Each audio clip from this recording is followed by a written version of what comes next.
Herkese merhaba. Bugün sizi alıp insan ruhunun en derin, en karanlık dehlizlerine götüreceğim. Ve bu yolculukta pusulamız Paulo Coelho'nun o müthiş romanı Şeytan ve Genç Kadın olacak. Bir anlığına durun ve düşünün. Size akıl almaz bir servet teklif ediliyor ama karşılığında korkunç bir şey yapmanız isteniyor. Ne yapardınız?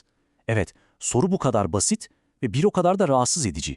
İşte bu roman bu soruyu alıp tam kalbimizin ortasına saplıyor. Bizi resmen kendimizle, kendi ahlakımızla yüzleşmeye itiyor. Peki, her şey nasıl başlıyor? Hikayemizin fitilini ateşleyen bir karakterle başlıyor her şey. Dağların arasında unutulmuş, ücra bir köye gelen gizemli bir yabancı. Ama bu yabancının amacı ne turistik bir gezi ne de huzur bulmak. Çok daha tedirgin edici bir planı var. Yabancının sırt çantasında tam 11 adet som altın külçesi var. Düşünsenize 11 tane. Bu sadece para değil. Bu bütün bir köyün kaderini, ahlakını, her şeyini ama her şeyini kökünden değiştirebilecek bir ayartı. Neredeyse bir bombanın pimi gibi. Çünkü yabancı bir hazine avcısı değil, hatta bir hayırsever hiç değil. O kendince bir bilim insanı. İnsan doğası üzerine karanlık, acımasız bir deney yürütüyor. Ve deney şu, insanoğlu yeterli ayartıyla karşılaştığında aslında özünde kötüdür. İşte bunu kanıtlamaya gelmiş.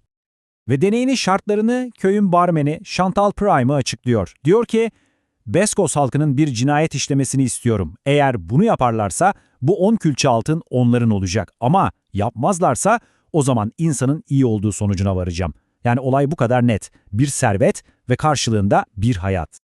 Peki böyle korkunç bir deneyi nerede yaparsınız? Elbette her şeyden, herkesten izole bir yerde. İşte Beskos köyü tam da böyle bir yer. Zamanın unuttuğu, dış dünyayla bağlantısı neredeyse kopmuş bir köy. Yani yabancı için adeta kusursuz bir laboratuvar. İnsan ruhunu en saf, en çıplak haliyle test etmek için mükemmel bir sahne. Şöyle bir bakalım bu laboratuvara. Nüfusu topu topu 281 kişi, dağların arasında kaybolmuş. Kendi içine kapalı, gururlu, geleneklerine, ölümüne bağlı bir topluluk. Dışarıdan bakınca hani o kendi halinde şirin bir cennet dersiniz ya, öyle. Ama bu cennetin çok büyük, çok karanlık bir sırrı var. Köyde hiç çocuk kalmamış. Yani aslında geleceği olmayan, çürümeye yüz tutmuş bir cennet burası. Aslında yabancının bu deneyi, insanlık tarihi kadar eski bir soruyu tekrar önümüze koyuyor. Biz doğuştan iyi miyiz, yoksa kötü müyüz? Coelho da tam bu noktada bu ebedi mücadeleyi iki tane kadim efsaneyle karşılaştırarak bize anlatıyor. Bakın, bir yanda şöyle bir inanış var. Antik bir Pers efsanesine göre biz insanlar iyiliğin kötülüğe karşı zafer kazanmasına yardım etmek için özel olarak yaratılmışız. Yani doğamızda kahramanlık var. Ama diğer yanda ne var? Hepimizin bildiği cennet bahçesi hikayesi. Orada da insanlık yasak bilginin, yani iyi ve kötüyü bilme arzusunun cazibesine kapılarak cennetten kovuluyor. Yani doğamızda ölümcül bir kusur var. İşte roman bizi bu iki kutup arasında bir o yana bir bu yana savuruyor. Şimdi tekrar hikayeye dönelim. Bu akıl almaz teklifi ilk duyan kişi kimdi? Köyün barmanı Chantal Prim.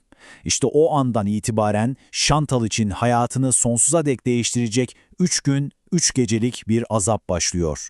Her gece Chantal'ın ruhunda farklı bir fırtına kopuyor. İlk gece içinde bir inanç var. Komşularının iyi olduğuna, böyle bir şeyi asla yapmayacaklarına inanmak istiyor.